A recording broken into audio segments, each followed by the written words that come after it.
it is true that the British would not have been able to rule India but for the help of very large numbers of Indians who did work in their service doing things which was clearly directed towards other Indians. For example, as I said, police informants or jail wardens and so on, who were directly involved. Also involved would be people like, say, Sir Grija Shankar Vajpayee, who was an ICS officer, who was our effective ambassador, called then the Agent General of India, of the British government of India, to the US, who in the early 40s represented, or if you prefer, misrepresented India to British colonial ends in America, at a time when the US was particularly keen on supporting the Indian cause. And so in some ways he became an instrument of the British colonial administration. One could, of course, argue, and it is often argued, that many of them were simply following orders. Now that, in my view, is not a really strong defense. After all, the Nazi officials who ran Auschwitz were also following orders. So I do not consider that a defense at all. So I will let you judge what shade of grey many of them fell in. Certainly in many, many cases, they would fall in a very dark shade of grey.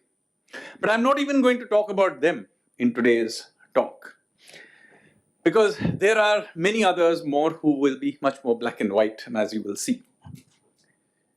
Am I going to then include in the list of collaborators the political class? Because there was a significant proportion of the political class which, in again various shades of grey, did collaborate with the British. Remember always that when the Indian National Congress was started in 1885, it was not started as a nationalist movement, it was started as a safety valve by the British themselves. They understood that nationalist feelings were bubbling up, they wanted to create a safety valve, and some of the early leaders of the Indian National Congress were certainly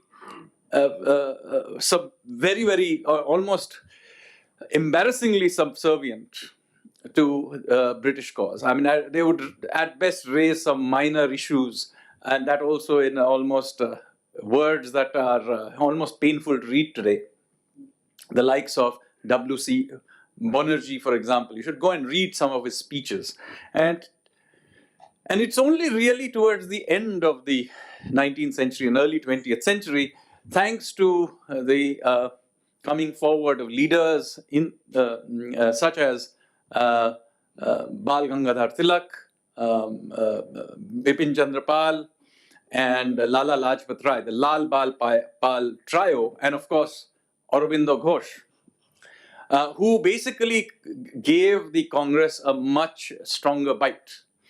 And the story of their tussle in the first decade or two of the 20th century is very often written as the battle between the extremists and the moderates. That tells you a lot about who wrote that history from those terms themselves. Because you get the impression that the extremists were an unreasonable bunch of people, and the moderates were nice chaps who were being reasonable. But what were the extremists asking for? Well, the Lal Bal Pal trio were basically asking for full freedom, Purna Swaraj. That is what was considered so unreasonable that they were called the extremists. Whereas the moderates were basically at best asking for dominion status, but most of them actually wanted very minor concessions in the early decades. Later on, they became a little more stronger in their words.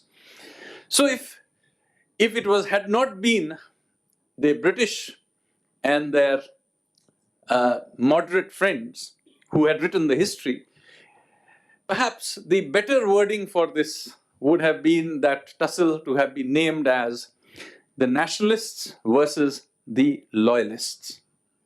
And indeed, this is the terminology that Aurobindo Ghosh himself used at that point in time.